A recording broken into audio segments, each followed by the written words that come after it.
welcome to another installment of the Fragments of Silicon reviews. 3 reviews up this week, the first of which is a game called Sky Cannoneer. Right. So you might be able to discern from the title that it's about cannons. But really, in order to talk about Sky Cannoneer, I need to first talk about another game, because it bills itself, not inaccurately, as a follow-up to, it's like a update, but it's a spiritual successor to a game called Rampart. And our audience may or may not know what Rampart is. I would say probably not. Rampage was not a Smash arcade hit that lived on through the ages. It was fairly notable when it came out, but it's not Pac-Man, it's not Mario, it's not one of those classic games that comes back to the mind as soon as you hear the title. Rampart was kind of second tier, maybe. Point of order is what Rampart is or was. Best way to describe it is the protoform of the tower defense genre. You can see a lot of the elements there, but it doesn't really look like what we know today as a tower defense game, which makes sense because this is a thing that came out in 1989, if I'm remembering correctly. Sometime, and it's definitely a game you didn't see before, because it's this curious mashup of turn-based strategy and arcade action. That's like one of the most inexplicable things about this game. It was an arcade game originally, instead of being a thing on the PC, because what Rampart is you're playing as some nation, never really established, but you are either fighting off another an enemy fortress nation thing, or pirates, depending on the scenario. And the setup is like this. First, you build your fort around 5 or so plan points. You plant that down. Then you build your cannons, and then you have your action round where you are tasked to destroy the walls, the ramparts, if you will, of the opposing force for about 10 seconds.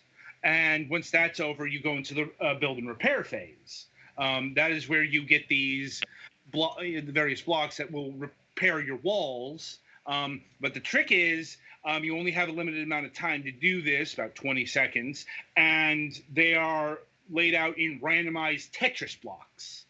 Not exactly one-for-one tetraminos here, but they'll come in weird shapes that you wouldn't expect, and you have to work with that, because time pressure is a big part of this game, and by extension, Sky Cannoneer.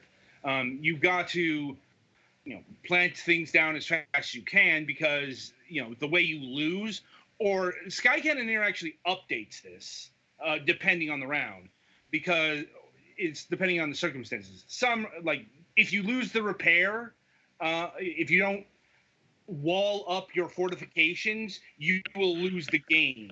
Or in the case of Sky Cannoneer, you will leave your power core vulnerable to attack.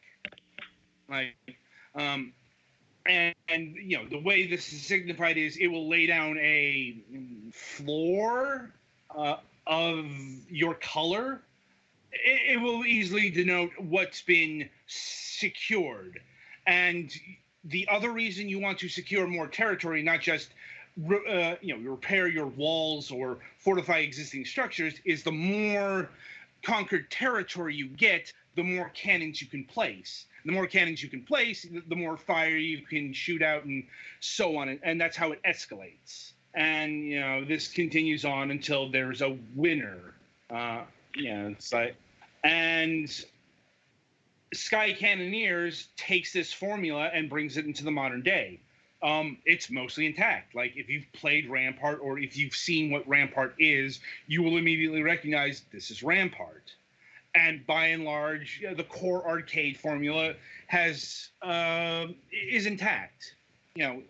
what they've done is they've added modern um, strategy elements to it. That is to say, it's got tech trees now. It's not just you can buy extra spaces for you can your first purchase is you buy a second fortress. So that'll allow you to have another cannon, and the fortresses themselves you can align into different types. Like there's a projectile fortress. I forget the names that they use, but it'll shoot down certain rockets, a certain amount of rockets, or you'll reload faster. That kind of deal. Basically, they haven't messed with the formula too much, with one great exception, and that's they have added bosses to this. I'm like, yeah, it's like they've added these big fuck you fortresses. That it was unlike anything in fucking Rampart. I can tell you that, because Rampart didn't have a big old fucking sky fortress you had to blow up, and admittedly, the conveyance on bosses isn't the best. Mainly because you're trying to figure out if you can take out the weapons, and it doesn't look like you can. Like, it looks like you're doing damage to the fortress, but you're not really doing damage until you do the mission objective, and which is, in the case of the Sky Fortress, you blow up the crystal thing to expose the power core, and that'll get you. Plus, the bosses have different operate under different rules than your typical encounter, mainly because they don't have to build. You just have to deal with a preset amount of cannons and whatever special attack bollocks that they have. It's like the first boss has a big charge up cannon that you can block if you break the shield that's protecting it. But that shit won't stay down. In fact, it'll charge up twice per round. I'd say the last big addition to this game is the addition of mobile style scoring. That is to say, every mission has 3 stars. You're ranked on how well you are done via 3 stars, and that's by fulfilling certain conditions. It's not just, say, a speed thing, like you beat the round in like 3 turns or whatever. That would be just at most 1 star. Another would be finishing with a certain amount of cannons or blowing up a certain amount of walls. You get the idea. And I suppose it's a nice addition, but I'll be honest, I didn't really pay attention to it. At least that's the kind of thing, if I were to pay attention, I would go back and do it. Now, this is one of those, go to unlock, then you go back to master. At least that was my estimation on it. So that is what is in this game, more or less, in terms of mechanics and so forth. The wrapper is the other big difference. Like, instead of, Rampart was very much classic, I'd say golden era pirates sort of setting.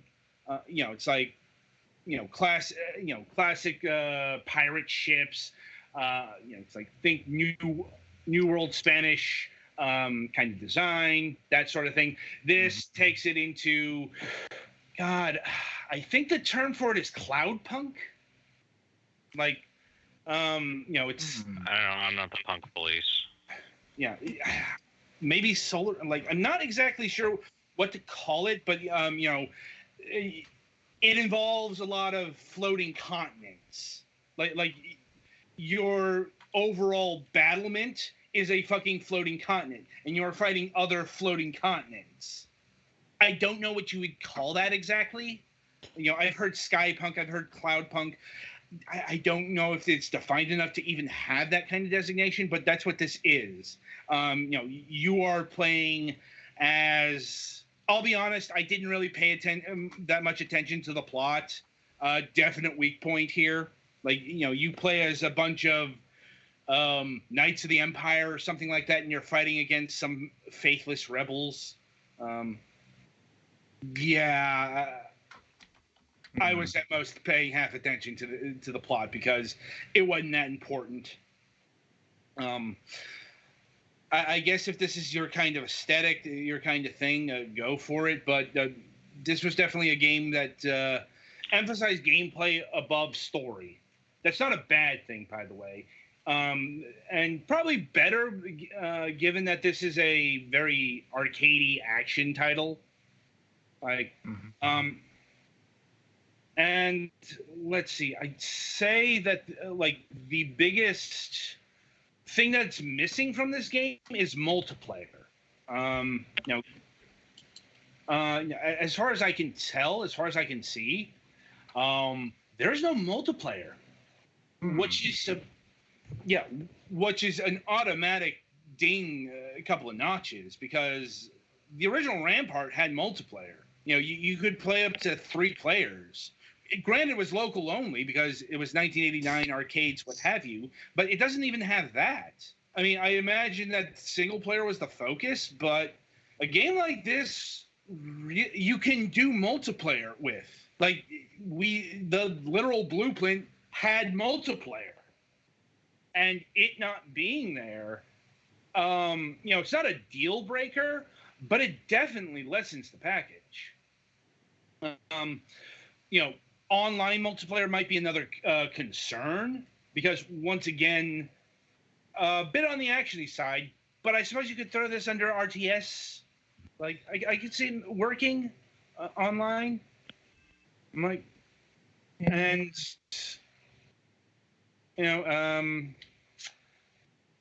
in terms of its actual gameplay, in terms of, recreating Rampart for a new age, it does that admirably.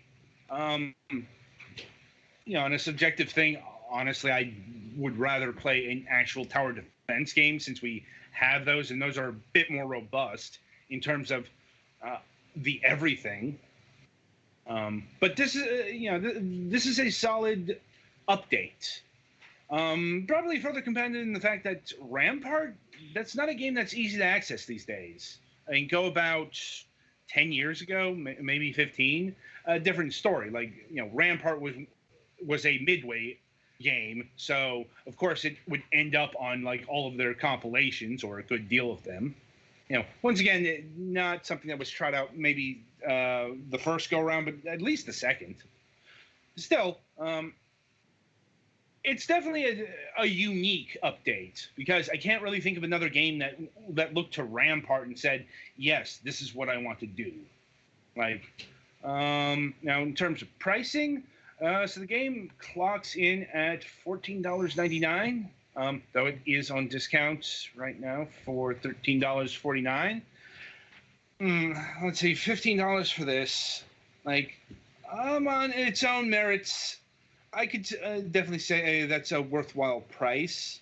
It's like what you're looking for, like, this isn't a full-blown RTS. This isn't a full-blown turn-based strategy game. It's none of that stuff. So, if you're looking for that, you're not going to get it here. Even tower defense here. Once again, Rampart had the, base protoform elements of it, but it's a lot simpler in terms of its design and its mechanics than one of those. And it's a bit odd to say, given how simple tower defense games can get, but still, it's there. And once again, it makes sense because, the template that's being aped here is, a 1989 arcade game. So of course, it's going to be on the simple side. But on the contrast, for an arcade game from that era, this is exceedingly complicated. It's a testament to the original game design that they pulled it off as well as they did. Yeah, these are games where you would normally get like 1, maybe 2 buttons. Like, so, and I don't know if this. I don't know if like the actual Rampart game was played that way, but I could see it being done that way. Like, I had a trackball, all that sort of thing. And yeah, once again, this is a solid update. And it's like there's probably only so much they could have bolted on to the mix to and make sure it kept its core Rampart origins intact. So I think they did about the best job possible with what they could. Solid update, would recommend. Um, Not a huge recommendation, but still, if you want to pick it up today. Let's see. So that'll about do it for Sky Cannoneer. Be sure to tune in after the break as we'll be talking about Red Bow for the PlayStation 4.